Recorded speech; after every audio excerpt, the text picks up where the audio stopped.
Vinny Curry? Because obviously I know a few weeks ago sounded optimistic he was going to be back, and then you guys put him on NFI yesterday. He's going to get an opportunity to talk to everybody soon and release a statement. So I don't want to get into his personal stuff. He'll reveal that, but just it's blessed that he actually, we were able to find some things that were going unnoticed, and obviously he'll get a chance to talk about that soon. How disappointing is it just from the team perspective? Because you were counting on him to contribute. It is, he's been so productive in his career, his leadership first and foremost, and just his overall energy and positivity that he brings. It hurts, but like I said before, it just gives somebody else an opportunity to step in. With him, like you said, you talked about him kind of being an important part, a veteran part of this team that on the defensive line doesn't have too many veterans. Do you guys now, with him out, feel the need to add a body there? No, it's it's always easy, right, Connor, like to play the fictional game of let's go get somebody, but the reality is there's very far and few in between in terms of just what's available. Now, obviously, Joe and his staff are working relentlessly, always trying to look at the roster and always communicating, but we've got great confidence. The guys that are here, we still have great leadership with Quinnen and Foley and Shep and Sheldon Rankins, and I mean it's still a good group with regards to leadership. It's just like I said, obviously we love Vinny and it hurts not to have him around, but it also gives somebody else an opportunity to step in. Being down so many guys on the defensive line, do you change anything schematically when you look to get pressure on the quarterback then, especially when you got a mobile guy like Jalen Hurts out there? We always have things for, obviously we're just working our stuff out there. When you have a mobile quarterback like that, our whole mindset shifts. But that's more game to game and what type of offense is presented to us and the way we can take advantage of it. What's Van Roten dealing with? Veteran day off. First one of camp. I can use one of those. Let him know about it too. Do you know what the plan is yet for Friday with your starters and Zach in particular? I want to play him. I do, so we're talking about it. But right now, I'm leaning towards playing the at least the starting offensive line, quarterbacks, and a majority of the defense players. For how long? We're still talking about that. Yeah, no more than a half for sure.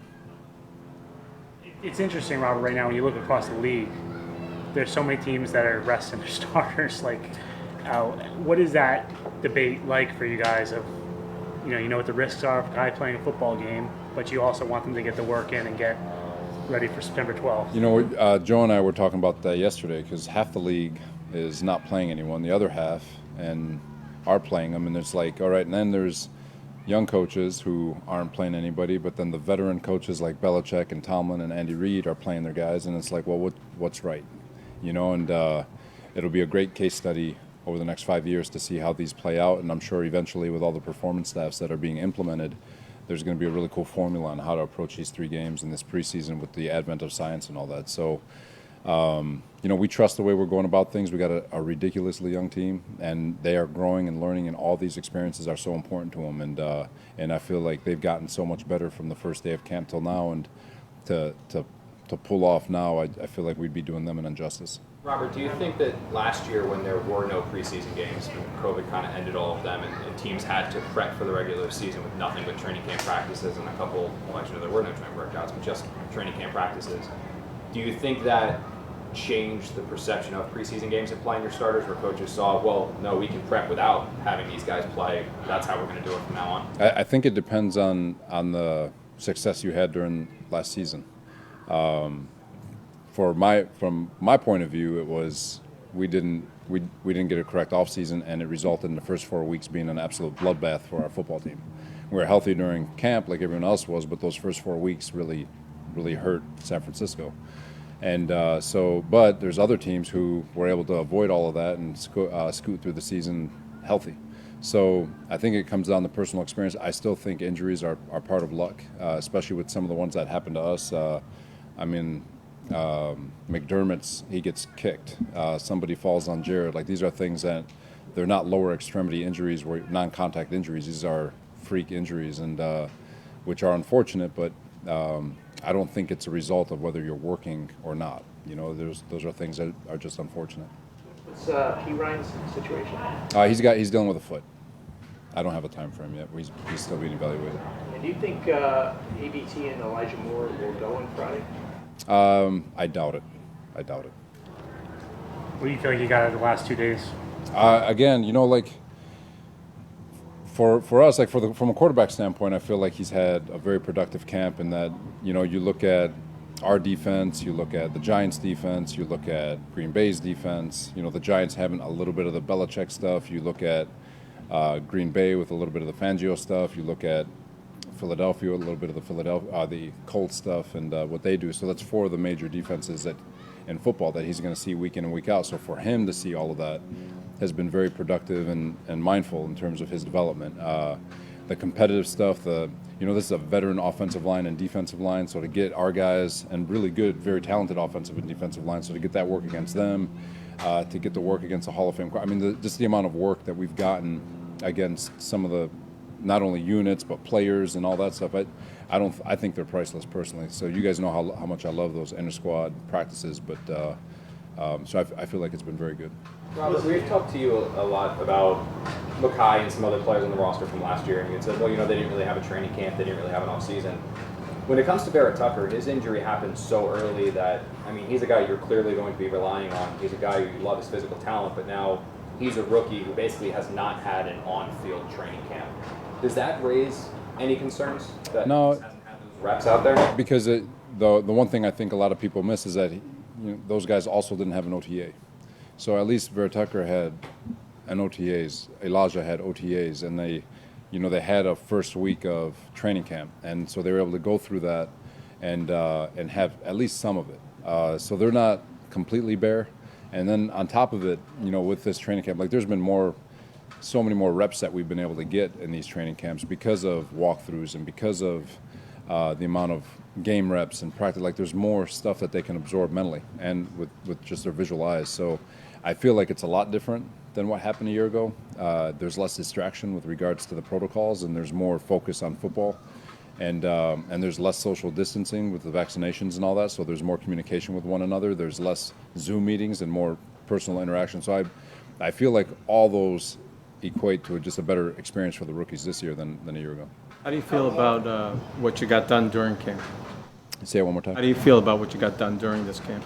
I feel really excited about what we've got done. Like I just talked about, with all the different defenses that the quarterback saw, with all the different offenses that the defense saw, the different types of players, that the different receivers and the releases that our DBs saw, which is a very young group. I just feel like all of it's priceless, and they need to see as much of it as possible. Even in this 2-minute drill, we got young Sherwood sitting in the middle, and just a simple precision in terms of just going a little bit too far in his drop opened up the middle of the field, which resulted in an explosive play. And Hamza getting a hands-to-hand op there on the second drive where he looks back just enough for a veteran quarterback to slip it behind his left ear. It's like, God, these are real reps that you cannot recreate. I don't care how many times you try in practice, you can't recreate it.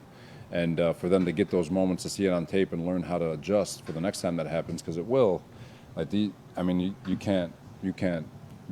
I feel like you can't draw it up any better, except for we wish we still had some of those injuries in check. So. One of the biggest challenges for a guy going from coordinator to head coach is you've got a lot of stuff coming at you every day that you never had before. The challenge is trying to get in the film room to watch more tape, and just having to spend an extra couple of hours here to get that tape in so you can stay on top of it. But otherwise, it's the same. You're always busy. Your busyness is being pulled somewhere else. Do you think, does your personality lend itself to being able to kind of deal with the barrage of stuff? Are you low-key in your head when stuff is coming at you? I don't know. I'd like to think so, but I don't have that answer. Because I've seen very panicky individuals be very good in the job, and I've seen very low-key individuals be good in the job. So I don't have that answer. I guess organizational skills maybe. With DJ and then Andy's. The offensive line looked like they had a better day today. So, some of the reasons that they were able to pass protect a little bit better today. It's every day is going to be different. Like we talked about drop back passing yesterday and how hard it is, and it was awesome. I got to talk to Fletcher Cox a little bit, and we were talking about O-line D-line play, And it's all the same thing. Every building in this league, from a defensive standpoint and from an offensive standpoint, tells a quarterback you got one hitch. So he hits his back foot, he's got one hitch. If the ball's not out, you're getting hit. I don't care who you are. I don't care how good your offensive line is, but in timing and rhythm, otherwise it collapses on you. So one hitch, get rid of the ball. Second hitch, you're either getting hit or you're running. And so today, and that's the objective. So a lot of things come into play. There's route running to gain separation. There's play call. There's obviously protection, and then finally the quarterback being in rhythm, getting rid of the ball, staying within the timing of the play. So I know a lot of times we can point at the offensive line, but it's not just them. It's all 11 make a play work. And so obviously I was with the defense, so I'll see the tape, but what I bet you'll see is more separation from receivers, obviously a little bit firmer up front, quarterback getting rid of the ball in rhythm, play calls being more advantageous for the quarterback to get rid of the ball. So all of it comes into play when we're studying tape, which is why I'm not as nervous as you guys watch practice. You said we're not that nervous. A little nervous. And you might be right, who knows, but we'll find out week one. You said you can't recreate those in-game reps that these guys aren't going to get. What can you do over the next 2.5 weeks to prepare them, or is there anything you can do? No, you try to. You're going to simulate as much as you can, but until you're actually in it, I mean, there's nothing like being in it, right? I'm sure Formula One racers are sitting in their simulators racing cars out of safety, but until you're actually behind the engine and feeling the roar and the vibration, it's different. Same thing with flight simulators. My pops flies little Cessnas, and I'm sure he says it all the time that the simulator is a heck of a lot different than actually being in the plane. So we'll simulate the best we can, but there's nothing like game experience. Thanks, everyone. All right, thanks everybody.